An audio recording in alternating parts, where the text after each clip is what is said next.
Y él hablaba porque su palabra es creativa y ejecuta de mano viva.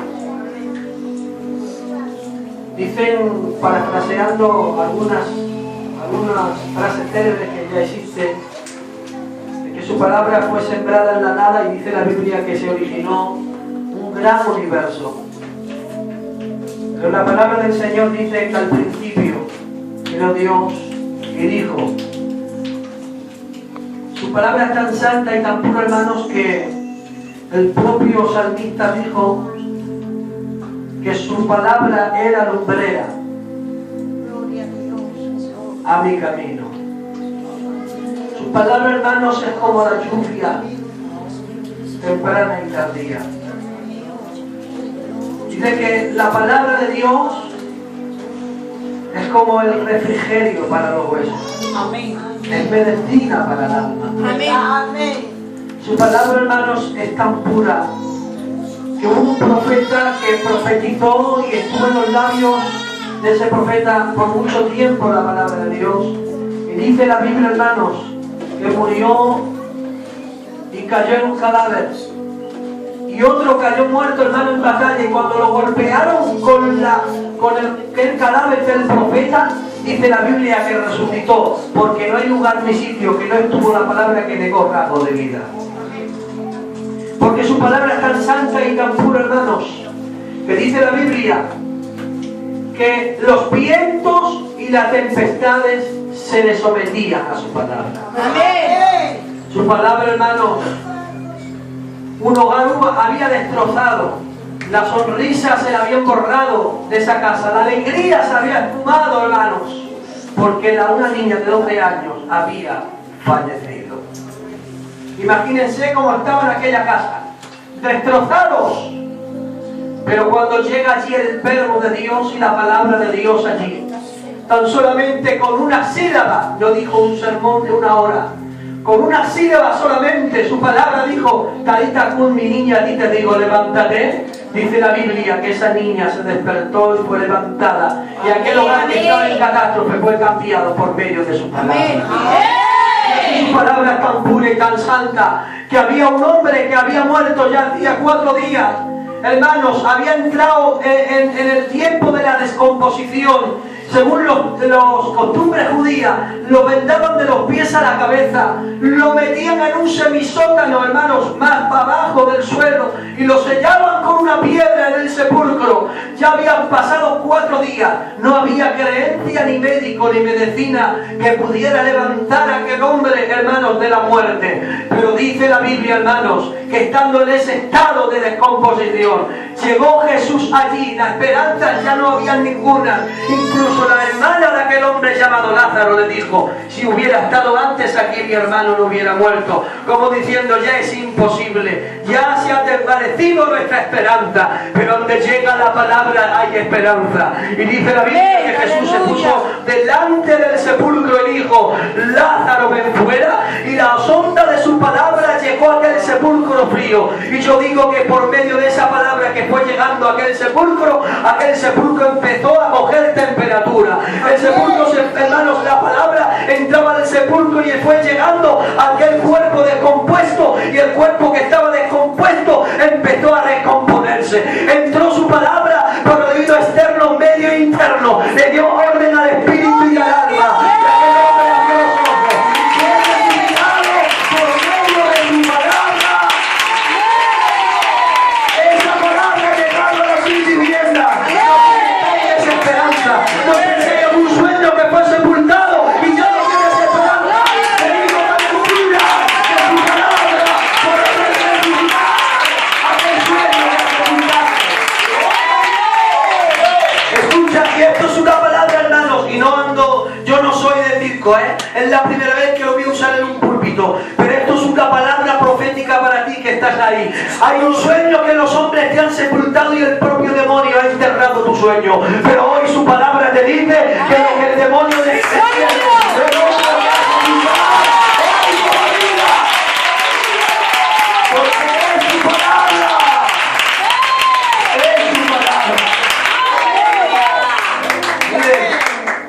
yo traigo, hermanos, esta palabra. No es la mía, es de Dios. Amén. Si fuera mía, aquí hay hombres que me preceden en edad y estaba de más. Pero tenemos fe que cuando se abre la palabra del Señor, el Espíritu Santo nos regala. ¿Cuántos de aquí quieren esa palabra de Dios? Amén. ¡Aleluya! Mira, hermanos, vamos a 1 de Samuel capítulo 17, versículo 30. Y dice así la palabra del Señor. En el nombre del Padre, del Hijo y del Espíritu Santo. Amén. Dice, y apartándose de él hacia otros, preguntó de igual manera, y le dio al pueblo la misma respuesta de antes. Y fueron oídas las palabras que David había dicho, y las refirieron delante de Saúl, y él lo hizo venir. Y dijo David a Saúl, no desmaye el corazón de ninguno a causa de él, tu siervo irá y peleará contra este filisteo.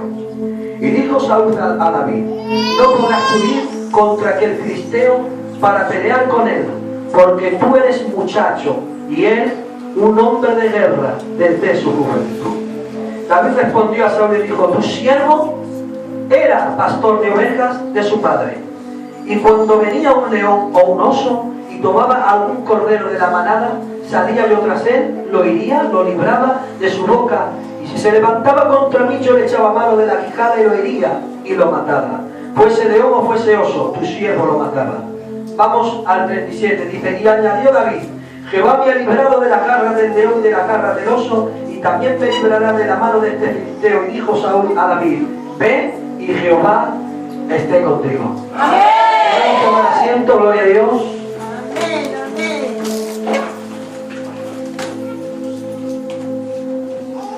Miren,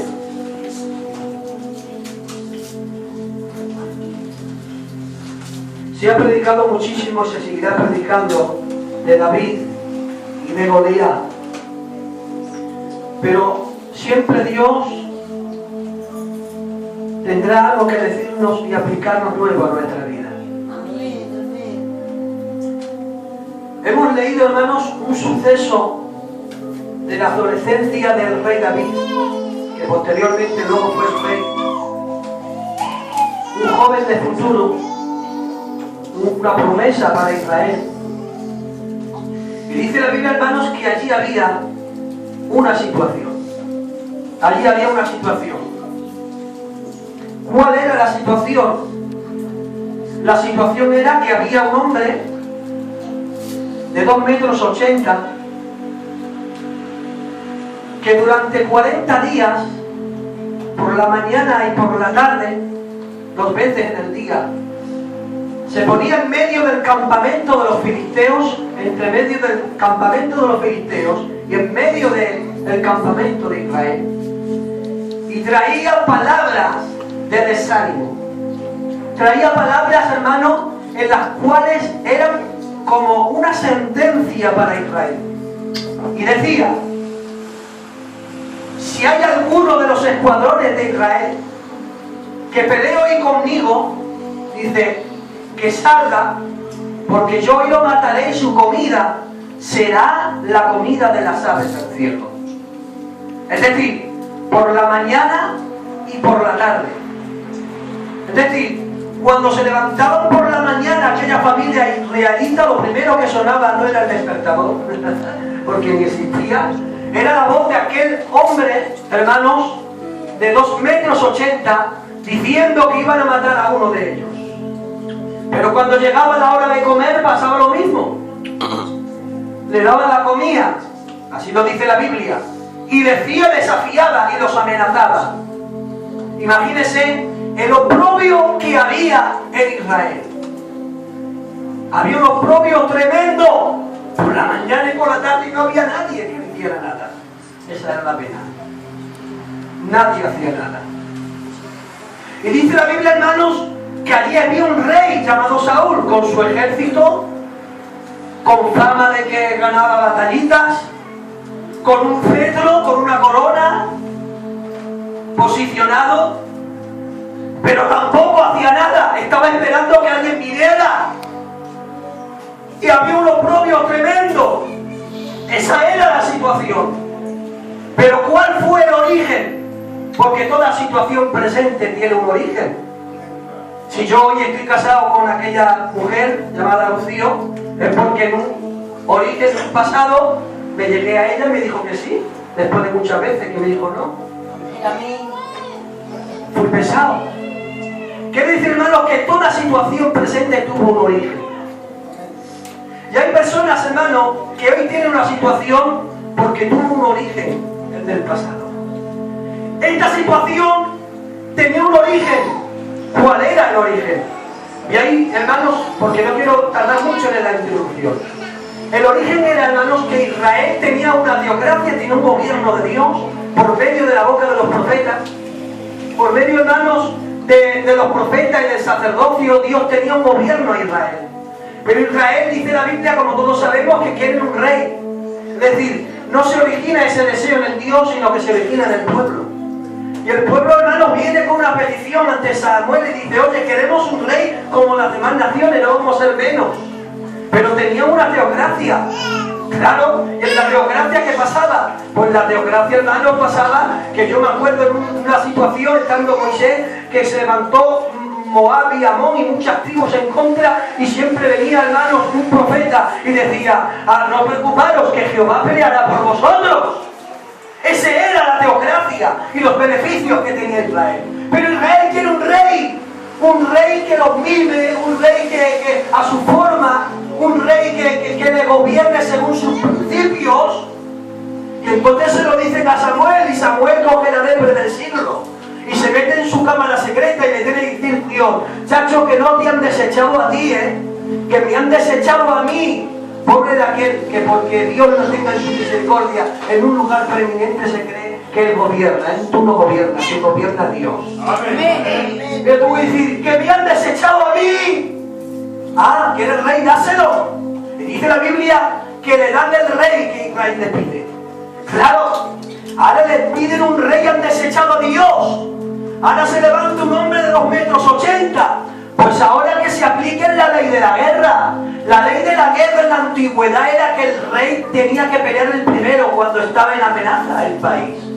Ahora el rey, que le quite las castañas del fuego al rey. Ahora que el rey tiene elegido que pelee contra Goliat. Pero ¿qué pasaba? Que el rey está pasivo, como diciendo: yo aquí no, ahí si hay alguien que lo haga, yo le di mi hija, le di dinero y le di cosas, y busca gente con recompensa. Pero ¿qué pasa, Jonathan? Pues muy sencillo, que Israel quería tener un gobierno de un monarca, hermano, un gobierno de un monarca, de un hombre que se adaptara a sus principios, hermano, pero tener los beneficios del gobierno de Dios. Y eso es imposible. O tenemos el gobierno de Dios con sus beneficios y con sus exigencias, o tenemos el gobierno de un monarca, de una denominación o de una religión, y luego cuando te veas en un callejón sin salida, no tengas la osadía de pedirle derechos a Dios.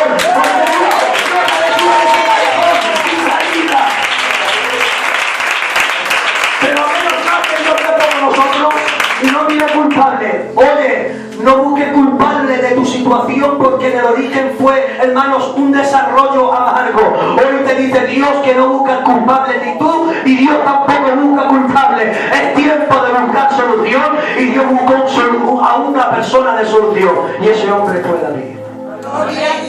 No es tiempo de buscar culpables, es tiempo de buscar soluciones. ¿Y sabes cómo le titulo yo a este mensaje? Dejando sin recursos a Satanás, porque a Dios no se le acaban los recursos, pero a Satanás sí se le acaban los recursos. Yo les digo que a Satanás se le acaban los recursos. Esa es la situación y ese es el origen. Ahora entendemos.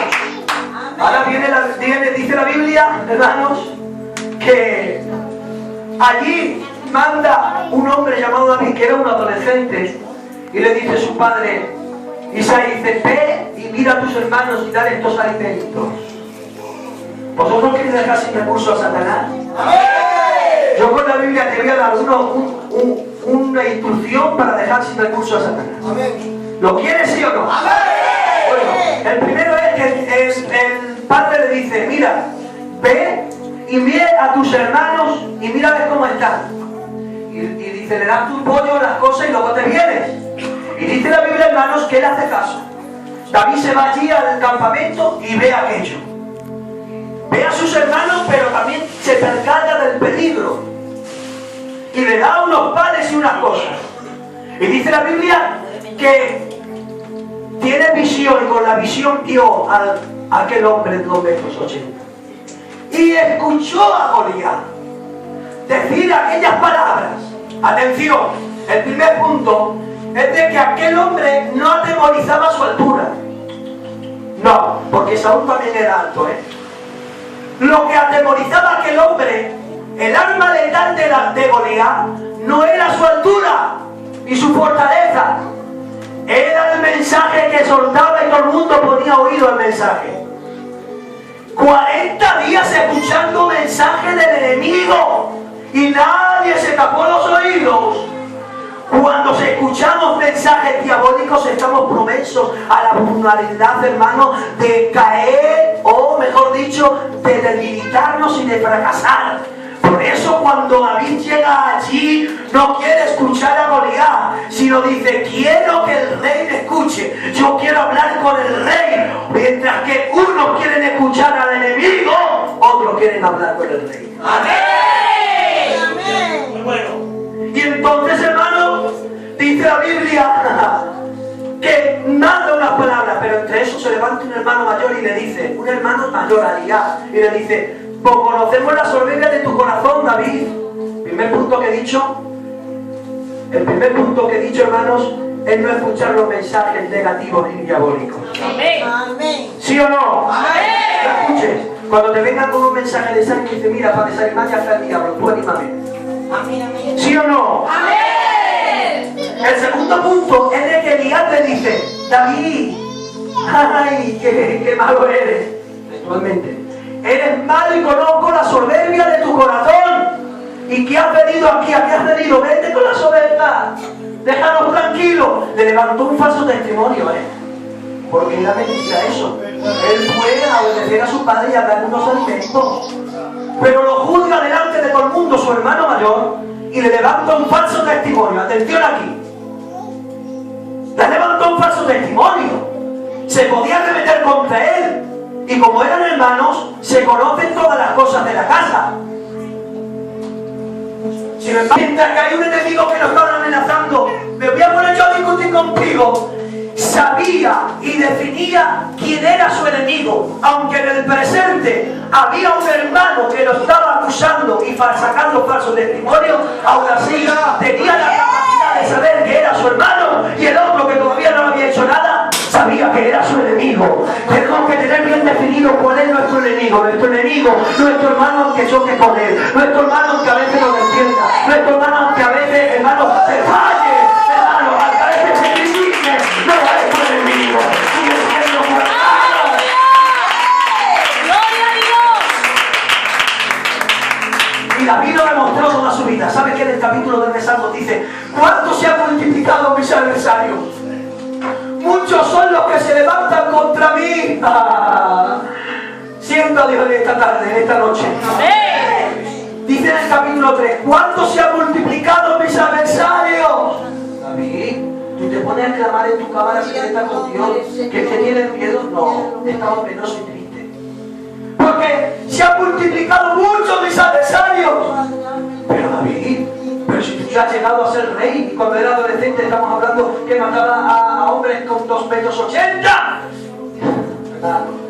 ¿Sabes por qué? Porque en el capítulo 3 de Salmos, cuando David estaba diciendo: muchos se han multiplicado mis adversarios, era porque David toleraba, estaba capacitado para tener enemigos fuera de Israel, como eran los filisteos, como eran los cananeos, como eran los amalecitas.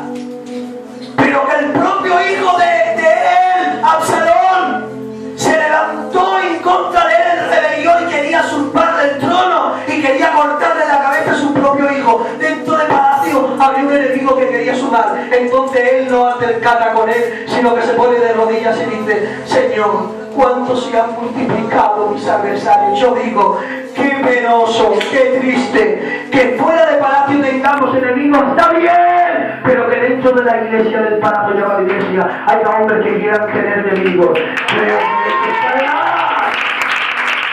la iglesia del Señor es una. Mire, te voy a decir otro punto, con permiso del pastor, me siento libre.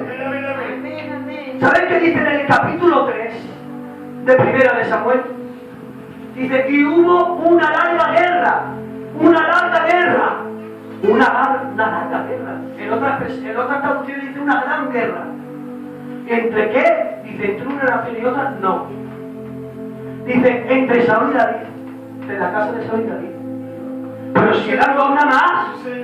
Eran dos. Y Dios lo define como una guerra. Digo yo, eso se ha equivocado aquí. Gramaticalmente se ha equivocado, porque una guerra es cuando un país se puede con otro, ¿sí o no? Mientras no son una lucha. Tú nunca verás en el diario dos personas peleando sin decir que es una guerra. Es una lucha. Sin embargo, Dios lo define diferente, porque tú te vas a Efesios y dices, nuestra lucha no es con carne ni sangre, sino contra principados, jueces y gobernadores que rigen la región celeste. Ahí en ese capítulo hay millones y millones de enemigos. Sin embargo, como es del diablo, para Dios lo define como una lucha.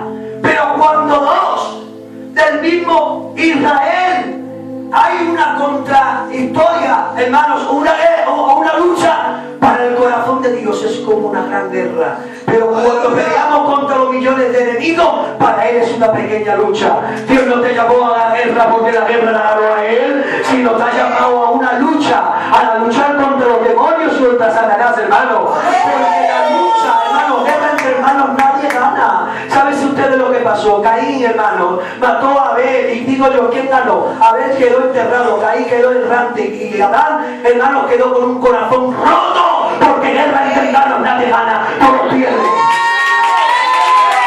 Tenemos que creer y definirlo cuál es nuestro enemigo. Y hay gente, hermanos, que ven enemigos porque lo ve por la pista de una denominación o de un nombre jurídico triste. No han entendido, hermanos, a veces en ignorancia, no han entendido lo que Dios le ha llamado. El segundo punto es tener definido quién es nuestro enemigo. Amén. ¿Están de acuerdo, sí o no? Amén. Miren, y voy a decir una cosa. Conocer, tener y saber qué es nuestro enemigo. Que tiene poder, pero no es todopoderoso. Amén. Te voy a decir por qué, hermanos. Porque todo el capítulo 17 no hay ni por una vez que diga que Goliat era un gigante. Léelo, no lo dice. No lo dice, era filisteo. En la Biblia había una raza que era de los gigantes. Pero ese, no dice la Biblia que era un gigante. No lo dice. Que medía 2,80 metros. Atención, hemos tenido hasta hace un pocos años un inglés que medía 2,60 metros. Era un hombre grande. No era un gigante. Pero todos a veces lo hemos hecho un gigante. Hemos hecho al diablo más grande de lo que es a veces, por ignorancia. Goliat no se determina por la medida de su altura. Y lo voy a decir con la Biblia. Cuando viene David a Saúl, le dice: tú eres muchacho. ¿Era muchacho, sí o no? Y el otro que dice un gigante, no. La Biblia no miente. Dice, el otro es un hombre, un veterano de guerra. Le conocían por sus luchas. No era temeroso por su altura, porque no era un gigante. Era un hombre con una estatura un poco anormal, pero no era de la raza de los gigantes. No se le temía por lo que era de grande, sino por sus hazañas. Al diablo hay que conocerle sus hazañas, sus artimañas y no ignorarlas. Pero no es grande ni un gigante. El único gigante se llama Dios. El cielo no puede contener su gloria. Ese es el gigante. El cielo es su gloria, la tierra el esclavo de su gloria. Y bueno, tiene unos versículos que yo no me lo creo. Te lo voy a decir, mira, si usted va a Reyes capítulo 3, hermano, ahí hay capítulo 3, versículo 7, dice que ahí viene un rey Og. Un rey Og. Og, el rey Og. ¿Habéis escuchado de nombrar? Dice que su cama medía 4,85 metros de largo, por 2 metros de ancho. Los estudiosos de la Biblia dicen que era de la franja de los gigantes y que podía medir más de 4 metros. Eso es un gigante. Pero, ¿qué pasa? Que Israel en su historia se han visto gigantes de verdad. Pero bajo un gobierno teocrático, dice la Biblia, que Moisés con el pueblo fueron a pelear a un pueblo muy pequeñito, no me acuerdo si era ahí. Y en camino se encontró con el rey Og, 4 metros de altura. Pero como estaban en una teocracia y vivían cerquita de Dios, el gigante de 4 metros pelean con él. Y dice la Biblia que lo vencieron. Y ahora hay un hombre con 2 metros 80 y están atemorizados. ¿Qué pasa? Que era más grande el capítulo 17 de segunda de Samuel, que estamos leyendo, perdón, de primera, que en el capítulo de Reyes. ¡No! Es que vivían lejos de Dios. Y a la medida de la distancia que vivas de Dios, así verás tu problema. Así verás tu problema.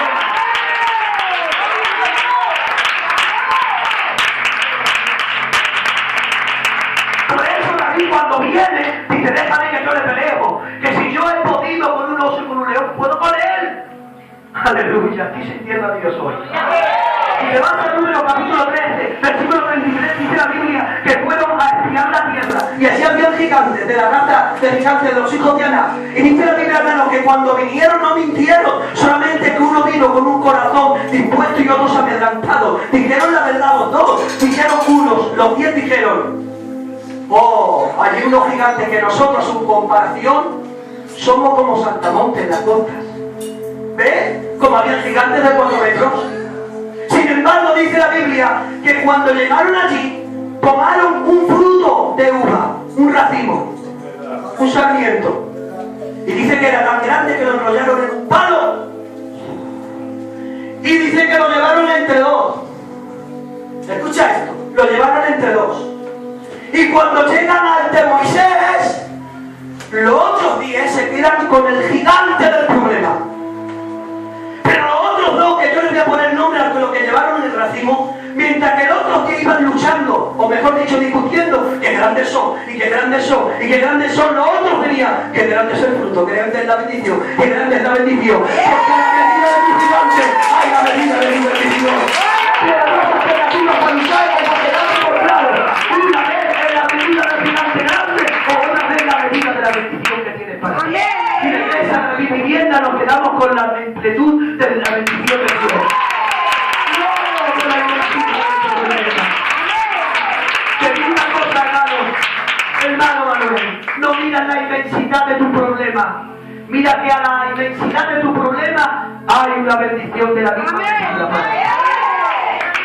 Hermano Antonio, a la medida del gigante de tu problema hay una bendición para ti. Amén. Y tienes que mirar la amplitud de la bendición de Dios. Bueno, entonces ya estáis de acuerdo conmigo, que no se puede hacer el diablo más grande de Dios. Reprendemos a Satanás en el nombre de Jesús. Que antes la bendición que Dios tiene para ti, porque tienes un Dios muy grande. Y hermanos, otro punto, hermanos, es de que dice la Biblia, hermanos, que va y se presenta David. Dice, yo puedo. La disposición. La disposición. Amén. La disposición es prodigiosa. Aleluya. Hoy Dios cambia el desánimo por disposición. Amén. Amén. Dice, yo peleo. Pero David, si no te pertenece, chacho, si le pertenece al rey, y me da igual a quien le pertenece, yo voy a luchar y voy a poner todo lo que pueda y más. No es tiempo de mirar a quien le pertenece. Es tiempo de arrimar el hombro todo lo que se pueda. Porque Dios no va a utilizar a reyes en su trono. Dios va a utilizar a hombres y mujeres dispuestos. Amén. ¿Sí o no? No va a utilizar los que tienen cargo, van a utilizar los que tienen carga. Porque David tenía carga aunque no tenía cargo. David era como Ana. ¿Qué tiene que ver Ana con esto? Según, hermanos, la Biblia, los que venían de herencia para administrar el sacerdocio eran los hijos de los sacerdotes. ¿Sí o no? Pero el hijo de Ana no era hijo de sacerdote, era hijo de levita. Elcana era levita, no era sacerdote.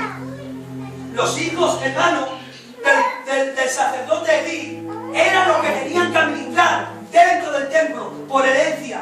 Así lo estableció Dios.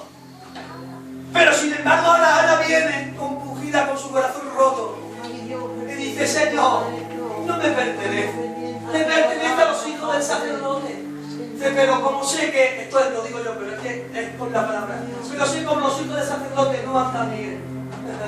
Dice: mi hijo, si tú me lo dieras, yo lo entregaría por amor a Israel. No me pertenece, pero lo entrego por amor a Israel. ¿Cómo de ver a quién le pertenece? Si le pertenece al pastor, al candidato, al otro, al de la moto. Es tiempo de poner todo lo que tengas en disposición por amor a la obra. ¡Gloria a Dios! Y David no le pertenecía, pero amaba a sus hermanos.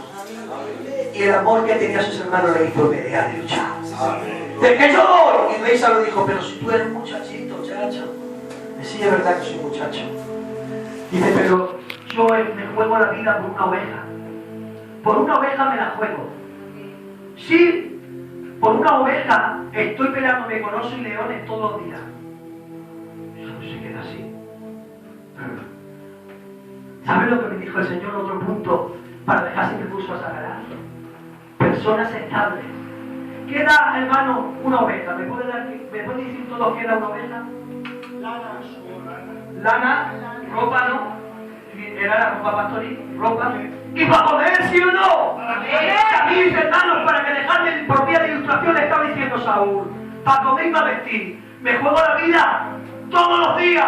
Me dejo toda la carne de la salud. Dice: por mis hermanos, que también me quite la vida. Cuán difícil a veces somos nosotros, inestables, que por ganar dinero somos capaces de rompernos el corazón, pero luego para la casa de Jehová no hacemos ni la 50% que hacemos para buscarnos la vida. Pero el hombre de Dios que deja ese recurso a Satanás se rompe, hermanos, su capacidad y su vida para buscarse para la vida para sus hijos, pero para la casa de Jehová también, hermanos, trabaja con el mismo éxito y con la misma fortaleza.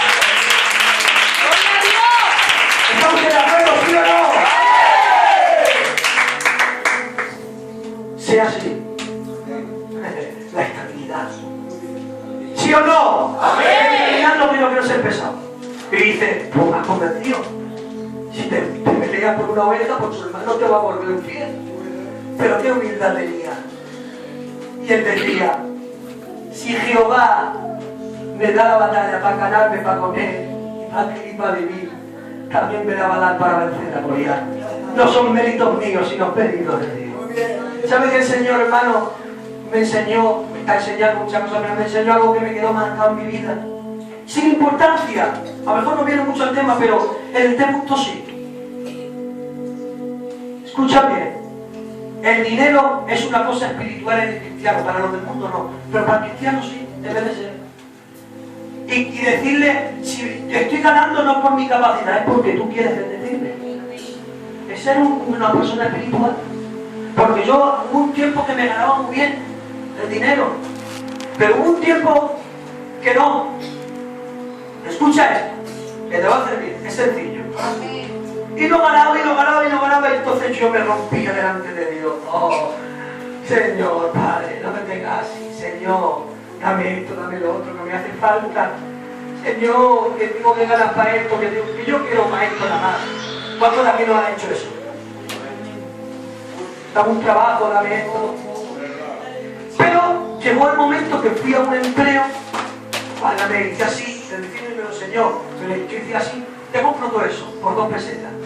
Y empecé a ganar, y le digo yo a la Rocío, digo: Rocío, yo amo los pantercas, hace muchos años ya, mejor no se acuerda. Digo: Rocío, ¿qué vista he tenido comercial, chacho? Que he cogido al vecino y le he dado vueltas como un calcetín. Y ahí créete lo que me entró una voz de Dios interna en el corazón que me rompió y dije: cuando estás mal, que yo te dé, y cuando yo te doy, eres tú que eres un fiera, ¿no? Me enseñó Dios que tenga o no tenga, aunque yo me rompa la cabeza, aunque yo vaya todos los días, aunque yo haga lo que haga, es por mérito de Dios y no por mérito de Dios.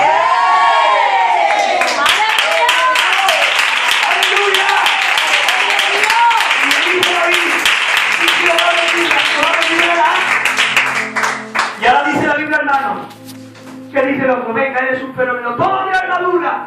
Y dice la Biblia que tiró su armadura, dijo, y la Biblia textualmente dice, y entre otras cosas que sí, la echó para David, la armadura de un rey era como cosa importante, la tiró allí. Si me da que la armadura del rey la trato, lo que el hombre me dé no es nada. Y la tiró como si nada. Y dice la Biblia, hermanos, ahí me dice Dios que hay que valorar lo que Dios te dé, no lo que el hombre te dé. Porque el hombre te puede dar a veces para tu parecer más que lo que te da Dios. Pero es mentira. Lo que te dé el hombre es para tu ruina. Porque si David llega a luchar por agradecer a Saúl, podía haber pasado dos cosas. O muere porque no estaba acostumbrado a pelear con esa armadura, o la victoria se la cataloga a Saúl. Es que hay muchos que se catalogan la victoria de otros a ellos. Y van contando las batallas de otros cuando él no ha matado ni una mosca. Pero David mataba en secreto a osos y a leones y en público se atrevía a pelearse con Goliat. Y dice la Biblia, hermanos, que dijo no. Y se fue bien rápido, porque ya me estoy lanzando. Y dice que fue y cogió 5 piedras. Con lo que tenía. Otra cosa, hermanos, que para que el diablo deje los simple curso, él no menosprecie lo que tengas en las manos. No menosprecie lo que tengas. Son 5 piedras. Bueno, pues 5 piedras. Pues si es que lo que tengo es esto, lo que tengas es lo bastante si vas en el nombre de Jesús. Amén. Pero él, dice la Biblia, hermanos, que cogió las 5 piedras y se puso delante de aquel hombre de Goliat. Y ahora, por un momento, le dice David, yo no te oigo como algunos te oyen aquí. Ahora me vas a oír tú. Hoy la comida que van a comer las aves va a ser la tuya, Goliat. Tomad la autoridad. Tened la identidad de lo que soy. Soy un ungido y una ungida de Dios. Amén. Y voy con el nombre de Jehová por delante. ¡Aleluya! El diablo rompe la identidad de lo que eres y te hace ver que tú no eres nada. Pero cuando hay una persona que sabe lo que es un ungido que va en el nombre de Jesús, habla con autoridad. Dice la Biblia que Dios te ha dado autoridad. Amén. Y le habló con autoridad. Tanta autoridad le dio a David. Goliat, él mismo tuvo que decir de sí. Después de 40 días, él era el fenómeno. Pero cuando se presenta un ungido, le dice, ¿soy yo acaso un perro? Y yo digo que sí, que Goliat, que Satanás ni es un gigante, ni es un león. El león es de la tribu de Judá. Es lo que dijo Goliat, un perrito. Que ¿sabe qué? Que tiene que incluso obedecer a lo que Dios dice. Porque no hay nada que se le escape de las manos de Dios. ¿Verdad? Y dice la Biblia que le dijo, tú vienes con espada y jabalina. Dice, pero yo voy en el nombre de Jehová. ¡Aleluya! No tengas temor a lo que se te haya presentado. Si tú vas en el nombre de Él, está la garantía de la victoria, hermano, garantizada. Si vas en su nombre, que vayas en el nombre de otro que sea casa. Y dice la Biblia, hermanos, que se puso en medio de los dos campamentos. Voy a terminar este tiempo. Y dice que se puso en medio del campamento después de 40 días. Escucha bien lo que te voy a decir y voy a terminar, Si hubiéramos hecho una apuesta allí, que no se debe de apuntar, los cristianos no, pero estamos haciendo un ejemplo. Si hubiéramos ido al campamento de los filisteos y hubiéramos dicho, venga, ¿tú por quién apuestas? ¿Por David o por Goliat? ¿Qué hubieran dicho los filisteos? Por Goliat. Y si vamos a Israel, ¿qué te crees tú? ¿Que en Israel iban a apostar por David? Por Goliat también. Si David no era nadie. Y su propio hermano mayor lo valoró. ¡Todo por Goliat! ¿Y sabes lo que me dijo Dios cuando Él me iluminó en este texto? Me dijo, aunque nadie apueste por ti, te basta con que vayas en mi nombre para que yo te engrandezca. Amén. Amén. Y dice, hermanos, hay muchos que cuando no saben quién son, necesitan saber lo que dicen de Él. Pero a mí no me importa lo que digan de mí. Porque yo miro a Dios y dice, lo que tú digas soy. ¡Amén!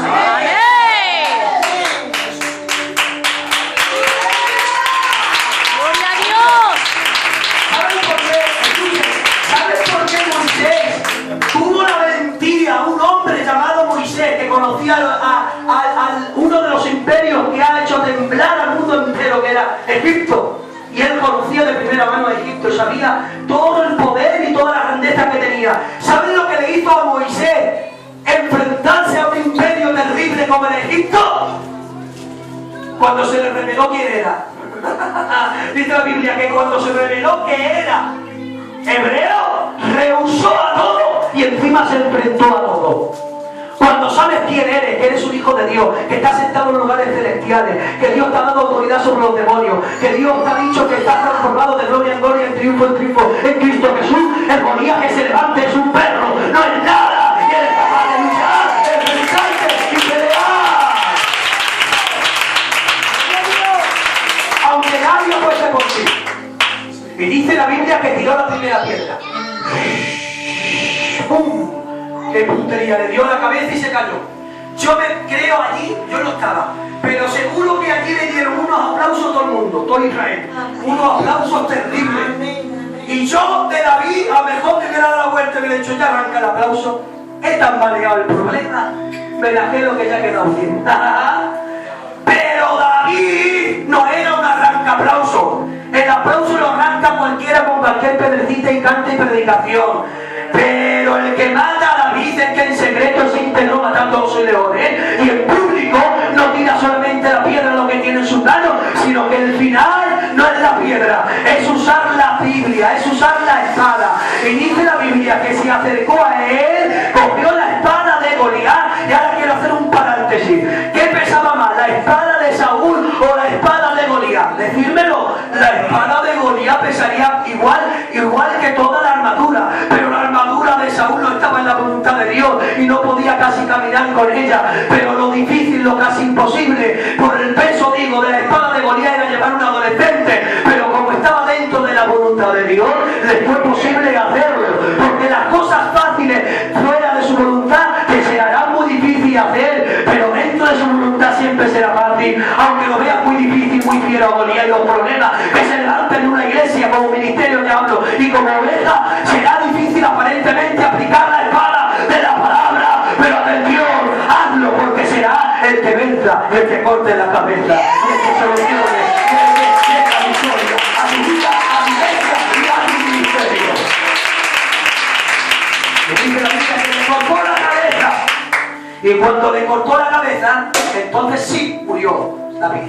O sea, Goliat, y David triunfó sobre él. ¿Cómo? Con la espada. Te voy a decir una cosa, te he dado muchísimos puntos para dejar sin recursos a Satanás. Te voy a mencionar algunos. Primero, tener definido quién es tu enemigo. Segundo, hermanos, no escuchar sus mensajes. Tercero, hermanos, no mirar a quién le pertenece. He dicho muchos puntos que ni me acuerdo. Guárdatelo ahí en el corazón.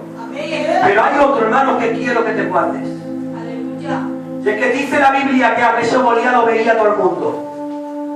Y un David se atrevió a vencerlo en el nombre de Jesús. Pero pasó el tiempo. Pasaron los años y en los últimos capítulos de Samuel, cuidado a veces con los años, porque a veces los años te pueden ser mejor o te pueden ser para peor. Si te haces un profesional, será para peor. David pasó los años, ya no era adolescente, era un hombre ya adulto, maduro y con muchas guerras ganadas. Y en el último capítulo de Samuel dice que se levanta uno que era familia de los Goliat. Se levanta en contra de él. Y dice la Biblia textualmente, lo pueden leer,